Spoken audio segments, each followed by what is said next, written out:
Hello, everyone, and welcome back to the Chronicles Reports. I am your host, Chronicles. Today, we are witnessing contemporary history in real time as we dive into what is arguably the most consequential geopolitical shift in the Middle East this decade. We are looking at the unfolding collapse of the myth of invincibility surrounding one of the world's most powerful non-state actors. For over 20 years, a shadow state has operated within the borders of Lebanon. But that era is coming to a definitive end. While the headlines of 2026 have been dominated by the escalation between Israel and Iran, the truly transformative story, the story that will redefine politics and daily life for millions, happening inside the Lebanese halls of power. For the first time in more than 2 decades, the Lebanese government has moved to reclaim its absolute sovereignty, issuing a total ban on Hezbollah's military and security operations. How did we reach this historic turning point? What are the deep historical, linguistic, and cultural roots behind this sudden assertion of state power? Today, we analyze the facts, the history, and the strategic logic behind the end of the state within a state. To understand the landscape of 2026, we must first analyze the historical foundation laid 20 years ago, specifically the legacy of the 2006 conflict. Following that war, leader Hassan Nasrallah declared what he termed a divine victory. This wasn't just rhetoric. It was masterful use of linguistic framing that cemented Hezbollah's status as the premier resistance movement in the region. The term mukawama, meaning resistance, became the cultural and political bedrock of their operations. This linguistic root allowed the organization to amass a staggering stockpile of up to 200,000 rockets, effectively transforming them into a state within a state. For 2 decades, this retaliatory umbrella was argued to be a protector of Iranian interests, but it functioned as a shadow government that often bypassed the Lebanese state's own authority. This cultural identity as the protector was the primary argument used to justify their military autonomy until the facts on the ground began to shift.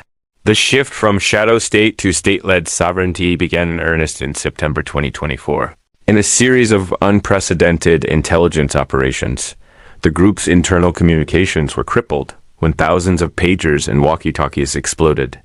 This was a technological and psychological blow that signaled the beginning of the end for their operational secrecy. The momentum of collapse accelerated with the death of Hassan Nasrallah, the figurehead who had led the group for over 30 years. By the time a ceasefire was signed in late 2024, the myth of invincibility was shattered. The group had lost an estimated 80% of its rocket stockpiles. The terms of that ceasefire, once unthinkable, included a full withdrawal from southern Lebanon. However, history shows us that peace is often fragile. The final catalyst arrived in early 2026, following Operation Epic Fury, which resulted in the death of Iranian Supreme Leader Ali Khamenei. The regional balance was upended once again. On March 2nd, 2026, Hezbollah attempted to re-enter the fray, launching rockets at Haifa to signal loyalty to Tehran.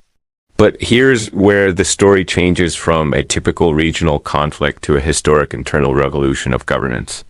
The Lebanese people and their government were no longer willing to be a secondary theater for a foreign-backed war.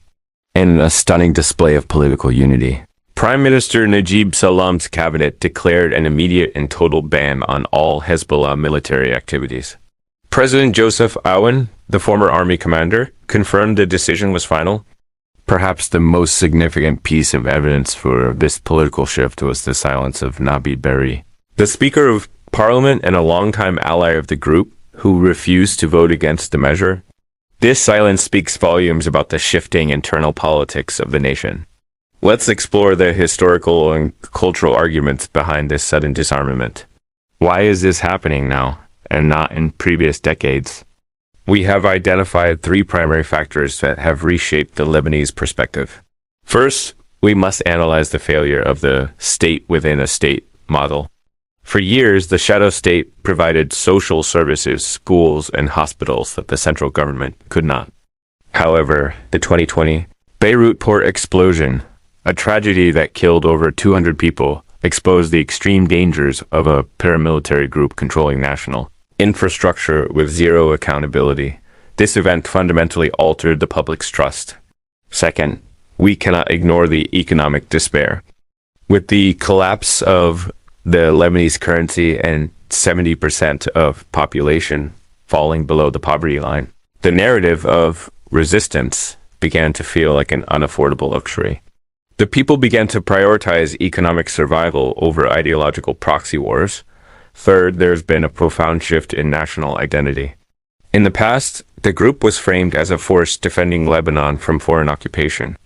By 2024, they were increasingly viewed as a foreign-badged force acting solely on behalf of Tehran's interests.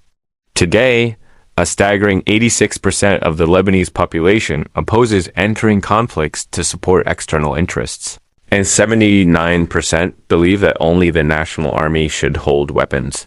While the political will is historic, we must remain objective about the challenges ahead. The Lebanese Armed Forces, ILAF, consist of roughly 80,000 troops, many of whom are struggling due to the national economic crisis. Asking them to disarm a group that has historically operated an $18 billion cash economy is a monumental and delicate task. Furthermore, history warns us about the dangers of power vacuums. We saw in 1982 how an attempt to destroy one group led to the creation of another.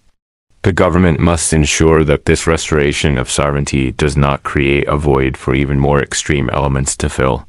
What we are witnessing is a once-in-a-generation window for the de-Hezbollahification of Lebanon. This push for disarmament is unique because it is not being driven by an outside occupation force, but by the Lebanese state and its people from within.